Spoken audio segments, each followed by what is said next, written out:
बाबा साहब डॉक्टर अम्बेडकर स्त्री मुक्ति के अग्रदूत।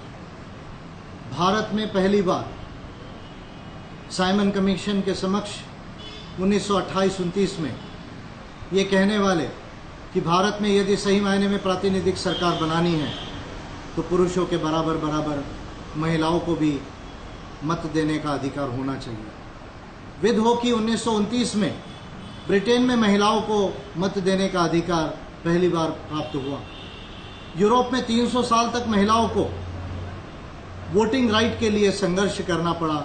आर्थिक अधिकारों के लिए संघर्ष करना पड़ा। बाबा साहब अम्बेडकर जब भारत में लेबर मेंबर थे उस समय बाबा साहब अम्बेडकर ने महिलाओं के लिए मैटरनिटी लीव और इसके साथ जितने श्रमिक अधिकार बाबा साहब अम्बेडकर ने बनाए, उन श्रमिक अधिकारों में महिलाओं के विशेष अधिकारों के नीति बाबा साहब अम्बेडकर ने सर्वप्रथम भारत में बनाई। बाबा साहब अम्बेडकर अपने आंदोलन में हमेशा ये कहते थे कि किसी भी समाज की प्रगति उस समाज की महिलाओं की प्रगति से ही निर्धारित की जा सकती है।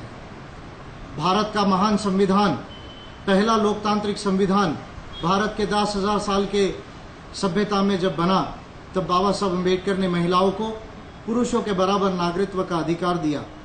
और हमारे संविधान के अनुच्छेद 15(3) के अंदर महिलाओं के लिए और बच्चों के लिए विशेष प्रावधान के प्रोविजंस हैं। उसी तरह बाबा साहब अम्बेडकर ने जिस मनुस्मृति ने और जिस अधर्म शास्त्रों ने महिलाओं को धर्म के नाम पर, जाति के नाम पर पुरुष प्रधान व्यवस्था में गुलाम बनाए रखा, 2000 साल तक उन्हें किसी भी तरह का अधिकार नहीं दिया। बाबा साहब अम्बेडकर ने हिंदू कोड बिल को ड्राफ्ट कर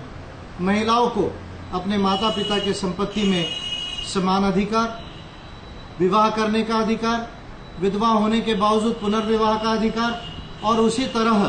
किसी भी बच्चे को गोद लेने का अधिकार सर्वप्रथम प्रदान किया। क्योंकि नेहरू उस समय के प्रधानमंत्री हिंदू कोड बिल के पक्ष में नहीं थे, बाबा साहब अम्बेडकर जो भारत के पहले कानून मंत्री थे, उन्होंने अपने कानून मंत्री पद का इस्तीफा केवल इस बात के लिए दिया कि मेरा जो मंत्री पद है वो महिलाओं की मुक्ति से ज़्यादा महत्वपूर्ण नहीं हो सकता। और इस तरह भारत के पहले कानून मंत्री ने भारत में स्त्री पुरुष समानता को प्राप्त करने के लिए अपना रेजिग्नेशन तक दे दिया। भारत के इतिहास में भगवान बुद्ध के बाद बाबा साहब अम्बेडकर ये पहले स्त्री के सही मायने में, स्त्रियों के सही मायने में मुक्तिदाता है।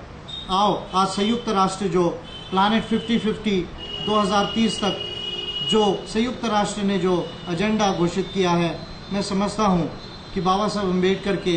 जेंडर इक्वालिटी की संकल्पना का वो द्योतक है और हम इस 125वीं डॉक्टर बाबा साहब अम्बेडकर जयंती में इन महान स्त्रियों के मुक्तिदाता और स्त्री पुरुष समानता के अग्रदूत, भारत के महान आदर्श बाबा साहब अम्बेडकर को आदरांजलि प्रदान करें। जय भीम, जय प्रबुद्ध भारत।